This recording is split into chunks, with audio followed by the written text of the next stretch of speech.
এটা হচ্ছে কোনারক সূর্য মন্দির।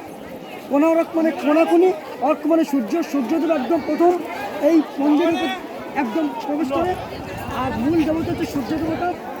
আর এই কোনারক সূর্য মন্দিরকে বলা হয় ব্ল্যাক প্যাগোডা। আর এই নির্মাণ কৌশলী এত চমৎকার যে তখনকার পৃথিবীর সপ্তম আশ্চর্যের এটা ছিল একটা অন্যতম। উদয়গিরি খণ্ডগিরিতে পাথরগুলো নিয়েছে সুন্দর করে খোদাই করে।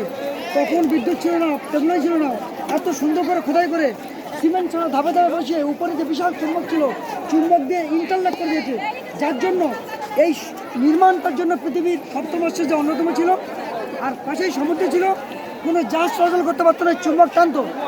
ওই জন্য ইংরেজ দাবিরা এসে চুম্বকত্ব নষ্ট করতে হয়। পরে কালাপাত মুসলিম রুলার এটাকে ধ্বংস করে ব্যালেন্স হারিয়ে ফেলে। আর ওই চুম্বকটা জন্য কোনো জাহাজ চলাচল করতে পারতো না। আর এই মন্দিরটা মনে হবে 12th সেঞ্চুরিতে রাজা নরসিংহদেব এই মন্দিরটা স্থাপন করেছিলেন। আর এই মন্দিরের জন্মলগ্ন থেকেই এই মন্দিরটা পূজা হয় না, অপবিত্র। সেটার কারণটা আমি একটু পরে বলছি। আর মন্দিরের গায়ে দেখা যাবে অনেক সময় পর্নোগ্রাফি ইমেজ বা সেক্সুয়ালিটি বা নাকেড আইডল। এর একটা কারণ যেগুলো বাইরে হচ্ছে, মূল ভিতরের দেয়ালে কিন্তু এগুলো থাকে না।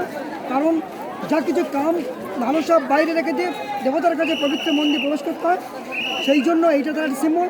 আর এই মন্দিরটা রথের আকৃতি না, সাতটা ঘোড়া টানছে। 7টা ঘোড়া হচ্ছে 7টা দিনের প্রতীক। আর 12টা 24টা চাকা। 12টা চাকা হচ্ছে 12টা মাসে, 24টা চাকা 24টা পক্ষে। এইটা তার প্রতীক। এটা প্রাচীন একটা মন্দির, খুব বিখ্যাত মন্দির। আচ্ছা, এবার আমি বলছি